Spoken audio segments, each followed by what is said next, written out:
And welcome to the third session. What I'm going to be going over with you today is, quite a lot of Year 10 chemistry actually, but it does come into Year 11 as well, and that's kind of what these sessions have been designed for, to go over that stuff you missed in Year 10 where you didn't have a teacher, that might then come into Year 11 chemistry. So hopefully, you'll be fairly familiar with some of these images here. These are the kind of tests we do to identify a substance. And there's various tests, and obviously you've got to know what the test is and the results of those tests. And also you need to be able to write equations to represent them. And there's two types of equation. You've got your ionic and also obviously your bounce symbol. Okay, so let's start then. So really, this part here is actually covered in Year 10. It's in one of your topics on group chemistry, groups 1 and group 7. However, I have seen it come up on Year 11 papers, surprisingly. Really shouldn't, but it does. And it's definitely useful for you to know, especially if you're going to do A-level chemistry. And also it will be useful for some of your Year 11 chemistry as well, because it links into that. So yeah, in Year 10, you would be expected to be able to, know a chemical test to identify these salts, and you'd also be expected to be able to write equations to show these tests. Okay, so these salts, you'll notice they're all what we call halide salts, which means basically you've got a metal, as a salt would contain a metal.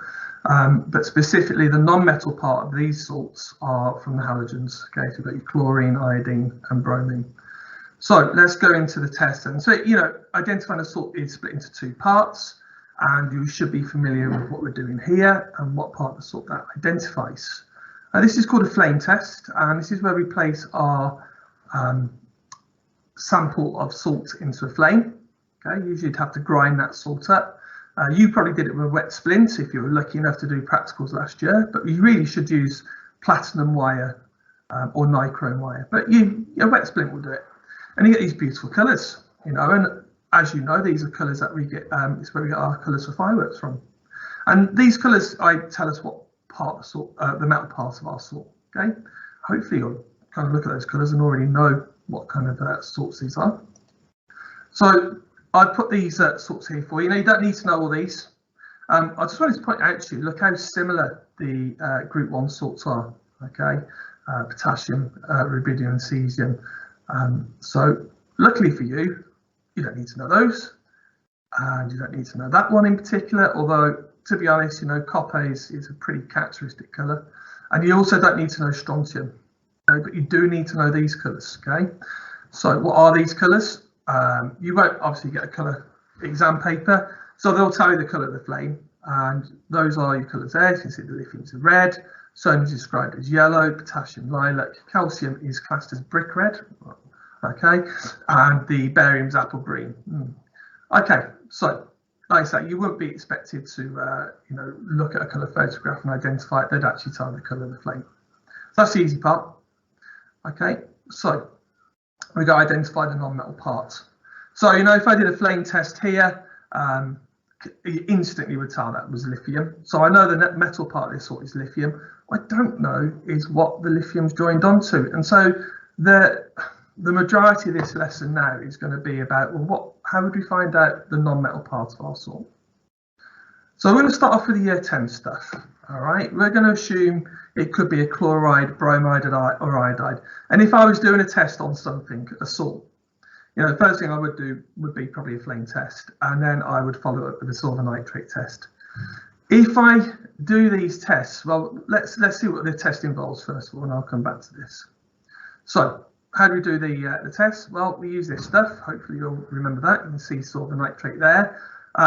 I couldn't find a solution picture of it, so I've done a solid, but you'd actually use silver nitrate solution, and that's a very important point, that it's a solution, as you're about to see.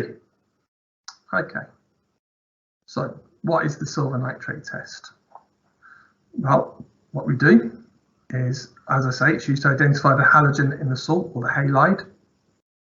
How do you do it? Well, you dissolve your salt first of all. So whatever salt you've got, hopefully it's going to be soluble, which it would be, and you're going to add some silver nitrate to it. Okay, and hopefully you'll remember that it goes cloudy. And the reason it's going cloudy, anything that goes cloudy in chemistry, any solution that goes cloudy, solutions are clear, okay? This is liquid, but solutions are clear. If they go cloudy, what you know about your solution is it's made of precipitate, okay? We'll talk about that word in a moment. It's a really, really important word in chemistry. When you teach chemistry, you realise how often this word comes in. Okay, and you can see there a typical result of adding a halide salt to your silver nitrate. So in this case, I imagine our silver salts here, and we're adding the silver nitrate by this pipette. And you see instantly we get this precipitate, this cloudiness. Okay, so if we see that cloudiness, what we know straight away, we've got halide salt. We've got chloride, it could be bromide, it could be iodide. If we don't see a precipitate when we add the silver nitrate, we know it's not a halide salt. Okay, so that eliminates them. So this is one of the first things I do if I'm identifying a salt is I'll do the flame test just to find out the metal part. Hopefully it will give me a flame colour. And then what I'll do is the first thing is I'll add silver nitrate to a solution of that salt. And if I don't get precipitate, I'm going to have to do something else, okay, which I'll discuss with you in a minute. Because I would know it's not chloride, bromide, iodide. But if I do get a precipitate, then you will need to know the colours of the precipitates, okay, and what they tell us. So if you have a look here, you can see if it's a white precipitate, you get it's a chloride. A cream precipitate would be a bromide, and a yellow precipitate is an iodide. It's actually very difficult to tell which is which when you look at them in reality. But again, on the exam, you don't need to worry because they'll tell you the colour. All right, you won't have to infer what the colour is from the picture, which is quite useful. Okay, so there we go. That's our flame test and our silver nitrate test that we use to identify a salt. So what I've done here for you is just a little exercise. I'm not going to spend too long on this here. I'm not going to sit here for 5 minutes while you do the exercise, but have a quick look, have a quick think. And I'll just go through it in a moment. I'm just going to allow you to think, you know, if you're watching this at home at a later point, you could pause here and think about what you would expect to fill in with this table. Okay. Obviously on the PowerPoint, it's going to be online as well. You'll be able to click your way through the PowerPoint as I'm about to do. So potassium chloride, we know is a lilac flame. The precipitate we get would be a white precipitate. Okay. Sodium iodide would be a yellow flame and a yellow precipitate. Lithium bromide, red flame with a cream precipitate, I know my colours. Sodium would be a yellow, an orange flame, usually we say yellow flame, and that would be a white precipitate. And we can see here we've got a lilac flame with a yellow precipitate, so lilac would be potassium and yellow would be iodide.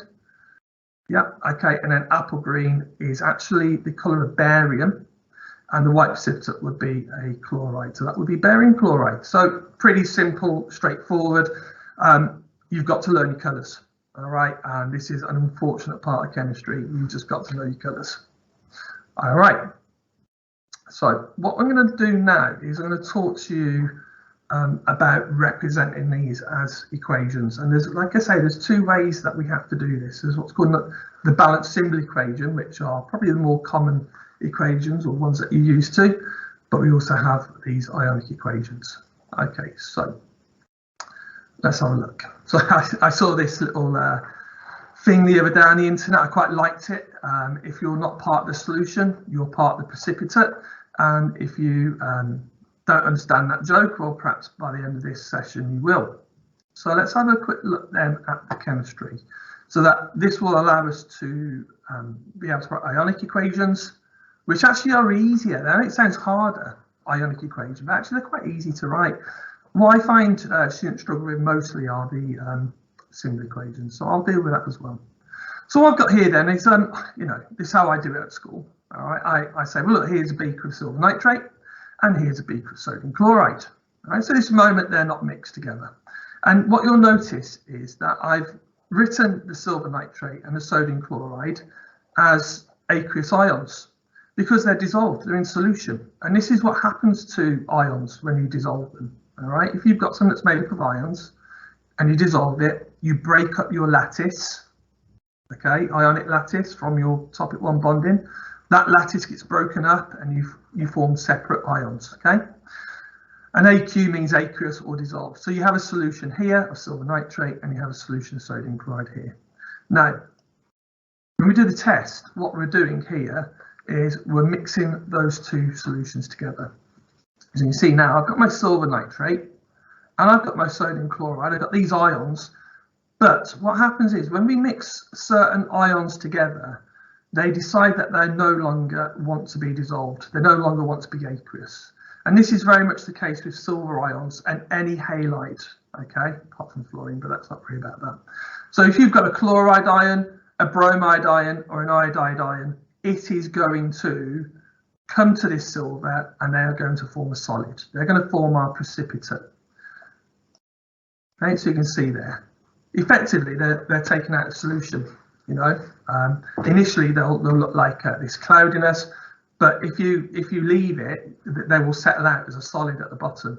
Okay, and what we do then is just to show this as an ionic equation, which is really easy. We just take our two ions that are going to come together, and we put them together as a solid. And you can see here the state symbol now. No longer have we got separate ions. We've got those ions together. And session 2, you would have seen with the using, I think it was session 2, maybe it was session 1 actually. Session 1 was using the ion sheet to write a formula. And you can see here how those ions come together to form our solid precipitate. So that would be a chloride ion. Okay, that's what would happen if you added, I don't know, for example, silver nitrate to sodium chloride, potassium chloride, or calcium chloride. And you could use that equation for any chloride salt, all right, ionic equation. And there's our precipitate, you can see it forming. As I said, over time that would settle, you'd have a layer here of the silver chloride solid, and in the solution you still have your sodium nitrate ions. And we actually have a word for these in chemistry, these ions. They're called spectator ions because, well, what's happened to them from here and here? Nothing. Aqueous, aqueous, aqueous, aqueous. So they haven't done any chemistry. These ions have, okay? They've actually come together and formed a solid. So that's your ionic equation. Really easy to write, actually. So, you know, if you're asked to write an ionic equation for the silver nitrate test, it's there. All right, that's for the chloride ion, and it's the same for anything. Okay, I'll just put a little detail in here about state symbols. And as I say, and you can read this at your own leisure. I'm not going to read it out to you. That's the worst thing you can do for PowerPoint. But what you can do, you can replace that chloride ion with a bromide ion. Okay, so that would be the test for the bromide ion, and you could do it for the iodide ion as well. I haven't shown that there. So the difficult part is actually the symbol equations, because you can't just go back and learn that symbol equation there, or you can't just combine your ions to make your precipitate. You've got to treat one in turn. Okay, each one is a separate thing. So if we're going to do this symbol equation now, let's look at the reaction between silver nitrate and calcium chloride. I've done my flame test. Hopefully you know the colour of the flame. Brick red. Okay, so we shall have our brick red for the calcium. So now we're going to do our silver nitrate test. I do the silver nitrate test. I get my white precipitate. That shows the presence of the chloride ion. What we're going to do is we're going to look at how we write a balanced symbol equation. Now, if you're a student of mine, you'll know I always talk to you about these reactions as being a Docido reaction. And if you're into your country dancing, which I'm sure you all are, I was forced to do it at junior school, so I've still got the scars. I know what a Docido is. And a Docido is a move in which you change your dancing partner. So you have someone called Docido and you switch who you're dancing with. Okay, so that's why I call them Docido reactions, as you're about to see. So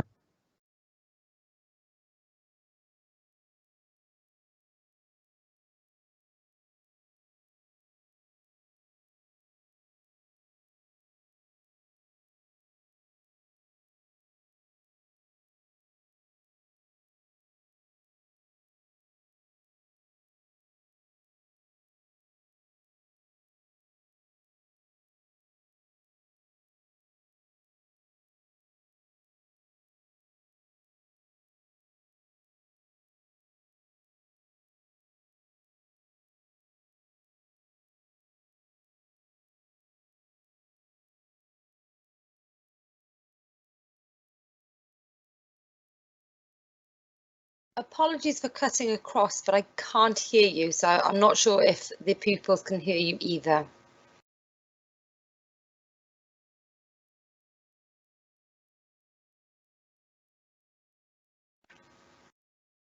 Can't hear anything. So we're hearing the part we were hearing you beautifully, and then you've cut off about 30 seconds.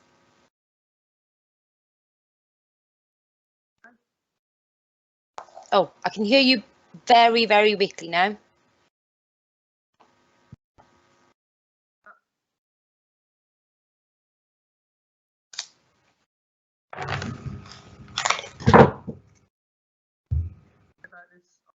Okay, we can hear you now. Thank you.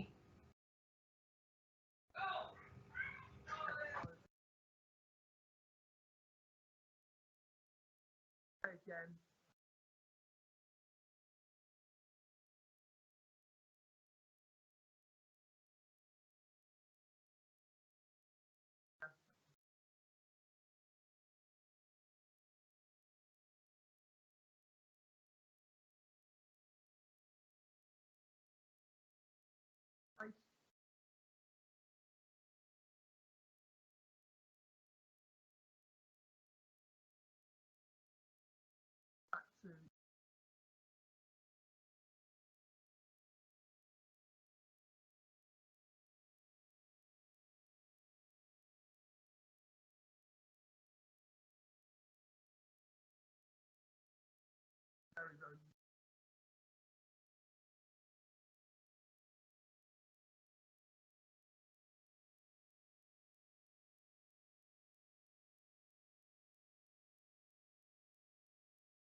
I've done is I've written my word equation, so I know what's going on. That's my scaffold that I do my symbol equation off.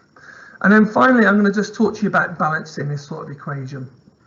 There's various ways you could balance this equation, and I'll go through both ways.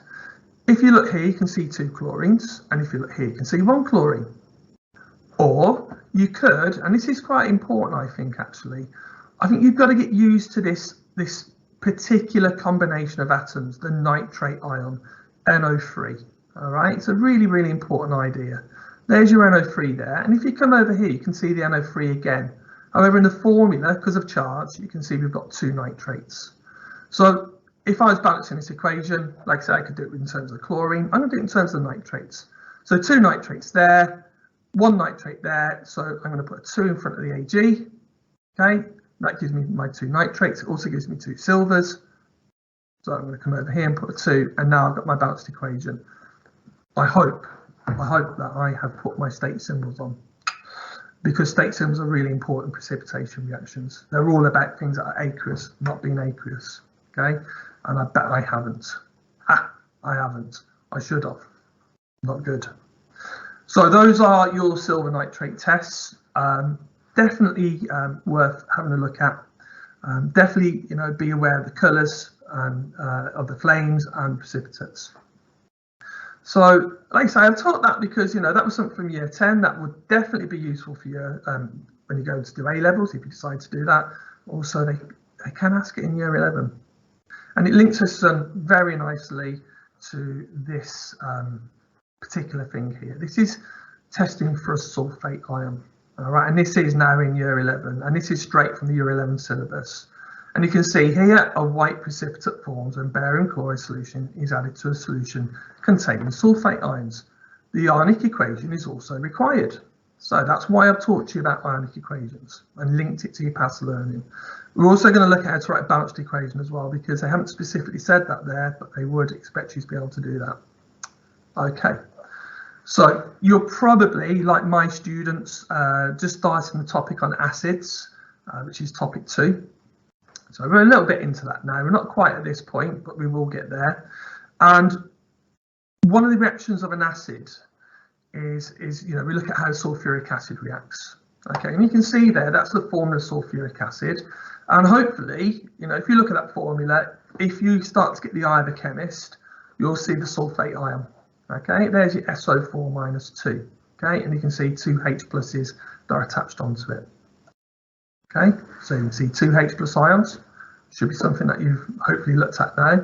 And there's your sulfate ion, SO4 with a 2- charge. Okay, so there's our sulfate ion. And when you react sulfuric acid with substances, they form sulfate salts. All right, and what you need to do is you need to know how to test for a sulfate salt. Okay, and as I said at the bottom here, it's pretty similar in terms of the chemistry of what's happening with our silver nitrate test.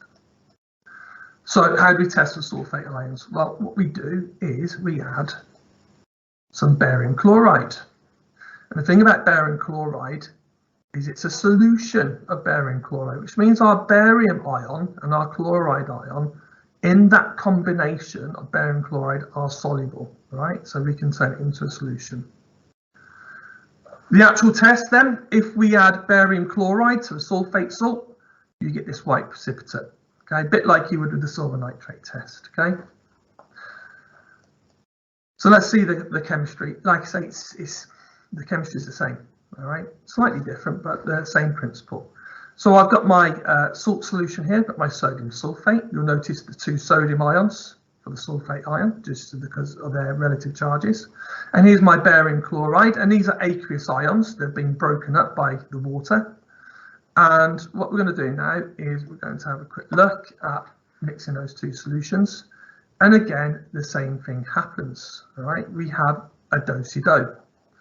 So our ions kind of interact with each other. So you can see how I move those ions across.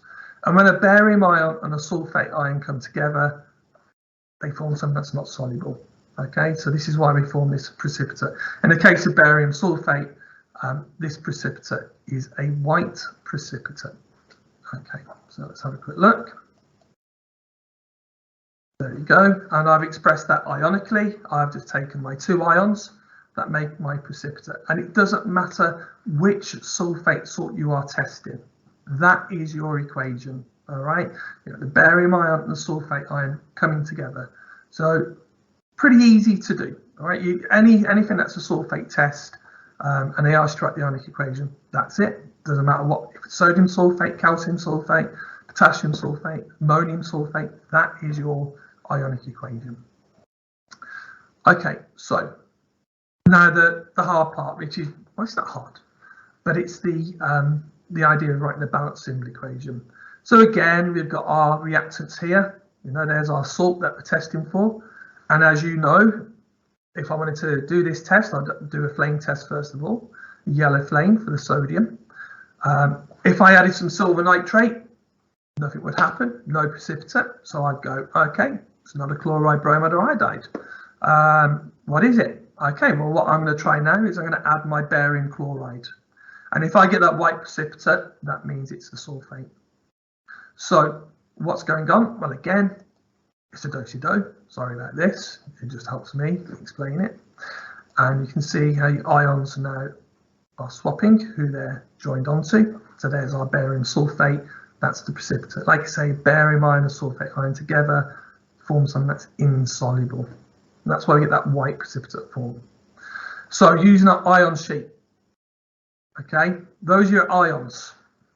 And you know, any balanced equation, as a chemist, you need to know the word equation. So if you know your chemistry, you'll be able to do the Docido and come up with that word equation. And once you've got the word equation, I call it scaffolding, because you can scaffold now onto this your symbol equation. So using your ions, you should hopefully come up with those species there, those formulas. And if you're not sure how those species, or so those formulas have been worked out, I really recommend going and looking at session 1, which, you know, it discusses in detail how to use the ion sheet. Okay, well, hopefully you can do that. And whoops, Mr. Black has made a printo. I don't know if you can see what the printer is, because he did it on purpose just to see who's paying attention. One of our state symbols is wrong. You always spot a mistake. Okay, now I'm just balancing it up. That there should be S. It's insoluble. That's what cutting and pasting gets you. All right, so this would be an S for our precipitate. I'm going to balance it up. Just having a quick look. I can see sulfate there, and there's a sulfate there, so that's all good. I can see a barium there and a barium there, that's all good. 2 sodiums and only 1 sodium, so I'm probably going to put a 2 there. There you go, that's what I did. And then that gives me my 2 chlorines. So do I need anything there? Oh no, I need 2 chlorines. So there's my balanced equation. Okay. Sulfuric acid, as I said to you earlier, also contains the sulfate ion. So you should also get a precipitate form of sulfuric acid. So again, you know, if we're testing for a sulfate ion, you do need to remember to test for the sulfate ion, you add barium chloride solution. And what's going to happen? Well, hopefully you've seen that or worked that out for yourself. You're going to do the Docido, the barium's going to join onto the sulfate, and the hydrogen's actually going to join onto the chlorines, okay? And we get this equation here. And hopefully you're noticing something here that's not balanced. So I'm just going to give you a quick moment just to see if you could balance it, literally a couple of seconds. You can always pause the video if you watch this after the point, or you can even look at the PowerPoint. So let's have a quick look. So I can see 2 chlorines here, and I also see 2 hydrogens. I can only see 1 hydrogen here and 1 chlorine. So I'm just going to put 2 in, and now you can see the equation balances. And you can see I've got the right state symbol on the barium sulfate here. Okay. So this is now for triple tier only. So if you are doing double science, I think at this point you might want to fast forward. I'm going to deal with carbonate ions in a moment. So if you are doing triple, you will need to know this. Okay, we're looking at these transition metals, or the ions of them, the copper ion, copper 2+, Fe2+, and Fe3+. Okay, so again, you can see it's a precipitation reaction. This time we're looking at the using hydroxide solutions to form the precipitates. Okay, so I'm going to just scroll on. So when I talk about transition metals, this will be your topic 3, where you look at transition metals, and it's this block in the middle here. Okay, so there you go. Hopefully, you know, looking at that image, you can say, yep, we've got our solutions here, and we've got some precipitates, and we can tell they're precipitates because they're cloudy. We can't see through them. All right. Now, I'm just going to point something out to you that's really, really important in chemistry. And I've probably put it onto the PowerPoint here. I can tell you instantly, I've got a pretty good bet that this is going to be copper. Copper is typically blue compounds, and it's not actually on this module. Well, it is on this module. It's not the specific point of the PowerPoint here. But when you ever talked about you form a blue compound, copper, all right, especially for you guys doing your GCSE, all right. So anything that, you know, is blue, just immediately think of copper. We'll talk about this colour in a moment as well, because that's a pretty typical colour of something that you might be familiar with. So these are our tests. We've added sodium hydroxide solution to these solutions, and we form these precipitates. And the colour of the precipitates tells me what we've got. Okay, so let's have a quick look at them. So we've got iron sulfate plus sodium hydroxide. Okay, now you can see here that here's my solution. So this could be my iron sulfate, and this is my sodium hydroxide. And you can see as I add in my sodium hydroxide, I form this characteristic colour of the ion. Okay, and in this case, because it's a green precipitate, that tells me it's iron 2. So the colour of iron 2 precipitates would be green. Okay, with sodium hydroxide. Now I'm just going to point something out as well. Can you see it going orange at the top here? We'll talk about that in a minute. We'll come back to that. So let's first of all think about what's going on. Okay, so we've got our 2 species here. We've got the iron sulfate and the sodium hydroxide. And again, we're going to do a Docido, as I've taught you before. This is what happens in precipitation reactions. We're going to swap our ions around, and we're going to have 2 ions come together that aren't soluble anymore. And in this case, it's the iron 2 hydroxide, and that's that colour we're seeing. Okay, and you can see here, I've put the ions for you. That's on the left, and their charges. And as I say, from session 1, you'll be able to then work out these formulas. So whenever I do a balanced equation, I always write the word equation first. And like I say, I call it scaffolding, and it allows me to work out the formulas of the substances involved. And if you have a quick look here, I'm just going to check to see if we're balanced. And the first thing I notice is my hydroxide ion, the OH. I've got 2 of them. And if I come over here, I can only see 1 hydroxide ion, the OH minus here. So that means I'm going to have to put a 2. Now, when I do that, I've got 2 sodiums, and I come across here, and I can see I need those 2 sodiums. So that balances it nicely for us. Has he put the state symbols?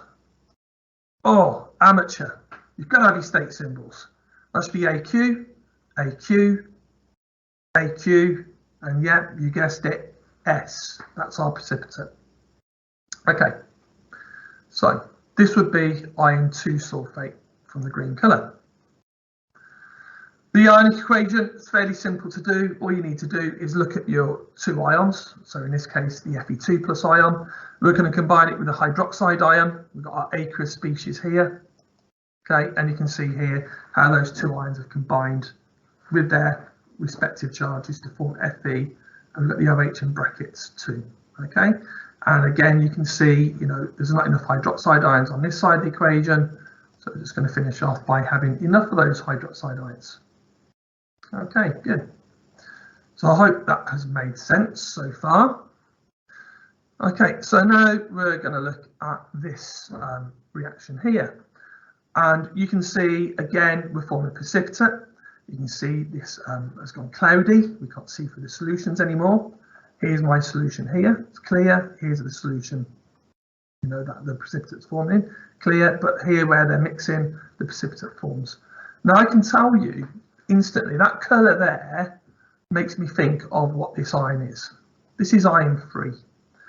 And the reason I think that is it reminds me of rust, because rust is iron free oxide. Okay. So if you have a look there, that's rust, that's iron free oxide. You get this reddy brown colour. And if you look at the precipitate, you can kind of see that reddy brown colour. And if you look at the solution, you can even see that reddy brown colour. So to be honest, you know, I would do the test just to prove it. But you can pretty much guarantee from that colour it's iron free plus. Okay, so you form the precipitate. Okay, it says your iron oxide, and I've just put there. You can talk about the formulas. You can look at that yourself. This is an iron free hydroxide precipitate. So if we add sodium hydroxide to a salt and we get this reddy brown precipitate, we know it's an iron free salt. Okay, so let's see the chemistry. Why does we get this precipitate form? Well, there's our 2 reagents. And of course, you will know what's going to be on the other side of this equation. So I'll just give you a moment to think about that. Or you can pause the video if you wanted to.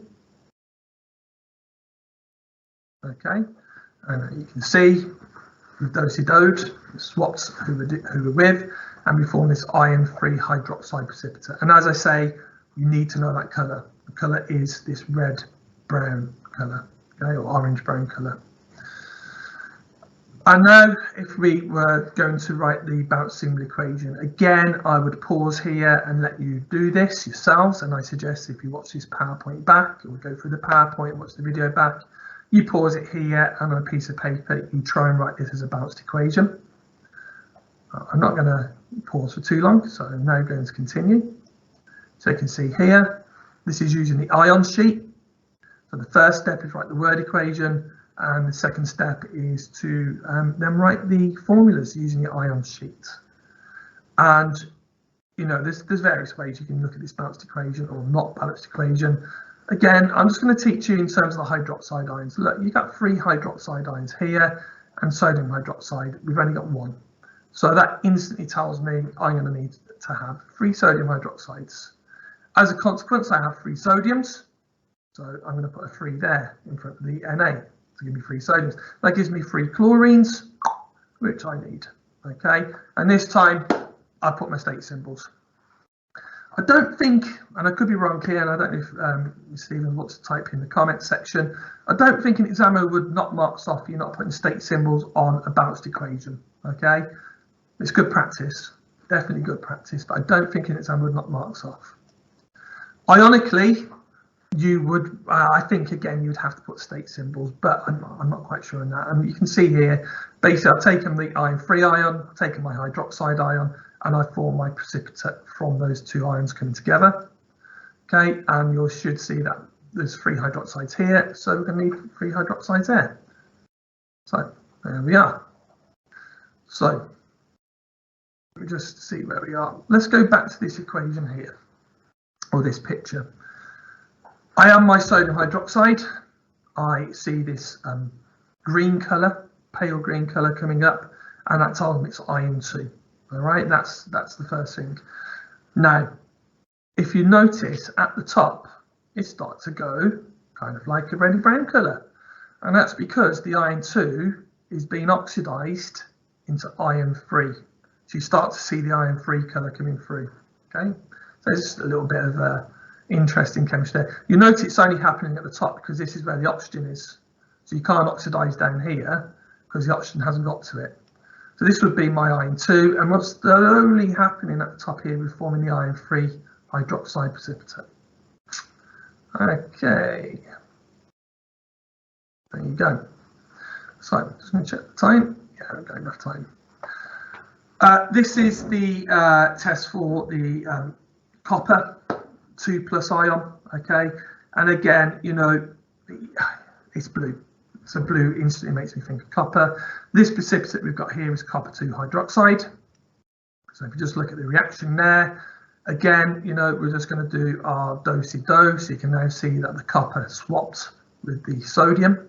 Okay, the sodium ions and hydroxide ions here, these are spectator ions. Okay, they're staying in solution. So anything that stays in solution would be a spectator ion.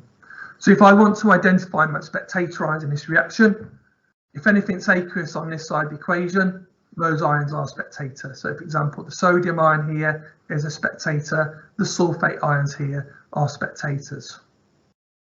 Again, balancing the equation up, and remember these formulas we've used from the ion sheet.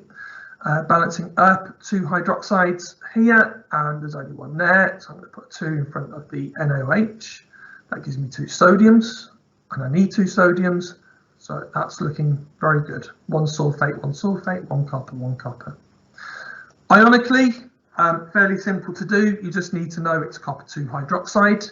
Again, you just use your ion sheet, okay? And I've got my state symbols. The only thing that is happening here is it's not balanced. We need 2 hydroxides, so we put R2 there. Okay.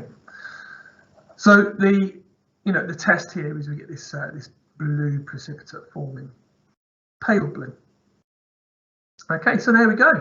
That's how we test for our transition metals. So far we've looked at testing for the metal part of a salt using flame colours. We've also seen here we can do some precipitation reactions for testing for some transition metals, iron 2 with its blue-green colour, iron 3 with its kind of reddy orange-brown colour, and then the copper with its blue colour, blue precipitate. Okay, now got to move on. I think we've got enough time to do that. Yeah, plenty. So the next one is testing for a carbonate ion. Okay, so to test for a carbonate in topic 2, reactions of acid, you should know that carbonate and an acid form salt and water and carbon dioxide. And again, you know, you'd have to make sure you can use your ion sheet to represent these reactions as a balanced symbol equation. So what's the, how does adding acid tell us that it's a carbonate? Well, if we add acid to a carbonate, we should observe fizzing. Now I'm just going to give you an exam tip. If you're asked how to test for a carbonate, do not say add acid and you will see carbon dioxide forming, because the examiner will not be able to give you a mark because you can't see it's carbon dioxide. All you can observe is the fizzing. So that would what you would say. Okay, never say what a gas is unless you've told them how you identify the gas. So, I'm not sure it's done that. So how would you identify the gas? Well, hopefully you can remember from your lower school, and perhaps you've done it recently. To test for carbon dioxide, if you wanted to do a confirmatory test that this gas is carbon dioxide, you would use lime water. And hopefully you know that as carbon dioxide passes through the lime water, it goes cloudy. Oh, and by the way, this test here this needs to be known by all students. Okay, so this is double and triple. So you can see here, you know, if you did produce a gas, just to confirm it, pass it through your lime water, and your lime water goes cloudy. So it's very important you know how that's done. Okay, so you can see here, this is a typical picture showing that cloudiness forming. And guess what it's forming there? Yeah, that's right, it's forming a precipitate. Okay. So what I thought then as a little exercise for you that you could do in your own time is, you know, how would you identify these substances? What would you do? What would be the test? What would you expect to see? Could you where appropriate write equations to show what's going on? So for example, with these potassium chloride, the copper 2 chloride, the calcium bromide, the iron 2 sulfate, the iron 3 chloride, how would you test them? What would you see? Could you write that as a balanced equation? Could you write it as a simple equation? Sorry, an ionic equation. Okay. Now, finishing off just very quickly, we've got 4 minutes, which is perfect timing. If you're doing triple, so I'm going back to triple people now, you also need to know how to test for ammonium ions. And it doesn't say you need to know the balanced equation here, but I think you might benefit from knowing the balanced equation. So let's just very quickly look at the test. It's pretty simple. Just very quickly, I'm going to talk to you about the ammonium ion. Please don't mistake the 4 with a charge. All right, the 4 is telling you there's 4 hydrogens, and this molecule here has a positive charge. All right, that 4 has got nothing to do with the charge. And these are some salts. We've got ammonium chloride, ammonium sulfate, ammonium nitrate. And you would know to test for the chloride, you know, silver nitrate, white precipitate. For the ammonium sulfate, barium chloride, white precipitate. And then for the nitrate, well, I don't know what that test is actually off the top of my head. I'm going to show you the test for the ammonium salt. I'm just going to put the formulas here. Hopefully you'll know what those formulas are if you use your ion sheet. Okay, so there's your ions. And you know, if you want to practice using your ion sheet, there's some for you to practice on. Okay, and the test is fairly simple. What we do is we heat it in sodium hydroxide. There's no precipitation reaction, you'll be glad to know. What happens is you get ammonia come off. And what happens is the ammonia causes, what we do to confirm it's ammonia, it stinks, first of all. It's a very pungent smell. I don't recommend you sniff it. You can get whiplash from doing that actually because of the reaction of the body to it. And what we do is we put damp red litmus there, and the damp red litmus goes blue. As you know, litmus is an indicator. Red litmus going blue is due to the presence of an alkaline substance. So ammonia is an alkaline gas. That's why it goes blue. So if you wanted to look at the balanced equation, I don't think you need to know it, but hey, there you go. That's the ionic equation. Okay, and you can see it's interesting enough actually. You can see water's forming, and that's because the OH minus is stealing one of these H ion, well, the H plus from here to form water, and that gives us the ammonia gas. Okay, so I think that's the end, and I'm very sorry, but I owe you a minute of time. So I'm going to end it there. I'll talk to you about what I'm going to do next week. Next week, I'll be looking at some of the calculations that you would have covered in year 10 and that you would benefit from knowing in year 11 because they do ask them. Okay, so we're looking at MR again briefly, percentage mass calculations, looking at moles as well, and maybe averages. So thank you for attending tonight, and I hope you found it useful.